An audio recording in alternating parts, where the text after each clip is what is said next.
Ayan, so ang gagawin lang natin, patabain na lang natin siya kasi sobrang payat talaga ng nanay. So kahit pa paano may nabili tayong pagkain niya. Ayan yung anak niya, panganak lang ngayon, pero dito tayo sa malayo kasi aggressive yan, kasi pwede tayong sungagin yan kahit mayroong bakod. Ayan, yan, dididi na. Ayun, dididi na. Ayun. So marami na, di ko alam na nanganak pala siya ngayon. Pagising ko, lumabas na yung ulo. So yan. So ngayon yung tsura niya, sobrang payat talaga ngayon. Whoops, tumba. Hindi pa ganun kalakas yung ano niya, paa. Tatayo yan, tatayo. Siyempre baby pa yan eh. Yan. Yun, marunong na tumayo. Yan. Ayun, marunong na tumayo. Makakadidi na siguro to.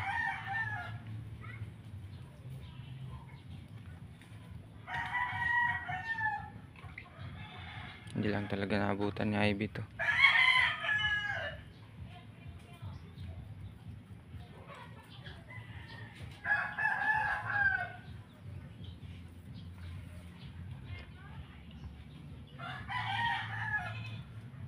Nakakadidi na yata. Lipat tayo sa kabila. Ayun. Hindi pa nakaano siya. Hirapan pa. Hindi alam kung saan siya nagkagat. Yan. Hirapan pa siyang nagkagat-kagat. So lalaki itong anak ng baka ni Ivy. Nalagaan ko nung halos higit 1 taon. Yan. Sige, makakainom ka rin ng gatas.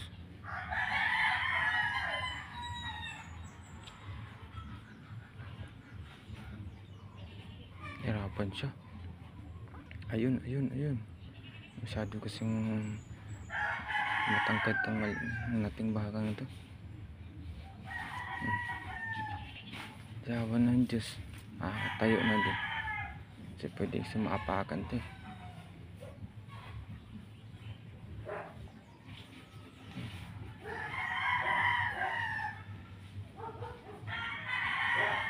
Kumukha talaga yung nanay niya.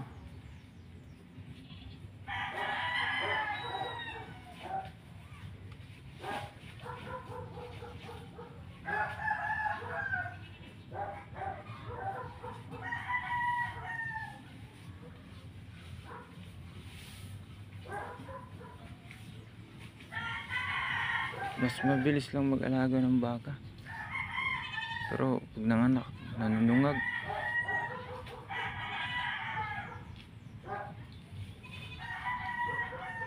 Ayun, di pa makadidi. Ayun, hindi pa talaga, hirapan pa siya. Baka mamaya makakadidi na ito mamaya.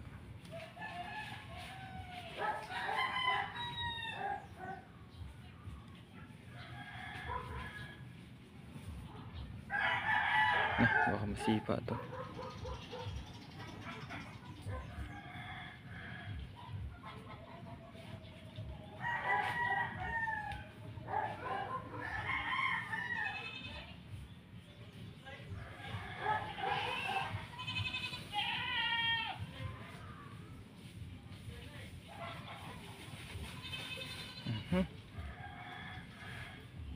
Tayo.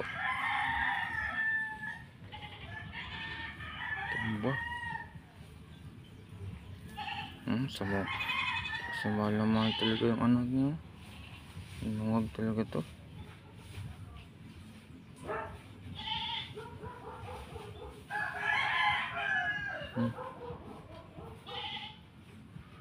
Ayun. Laki kasi yung didi ng nanay.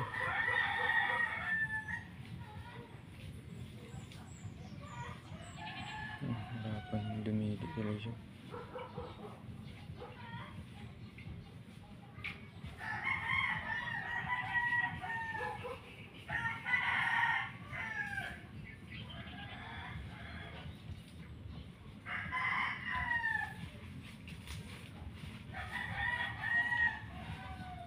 Paglalaki talaga, malaki talaga eh.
Hindi pa talaga siya nakadede.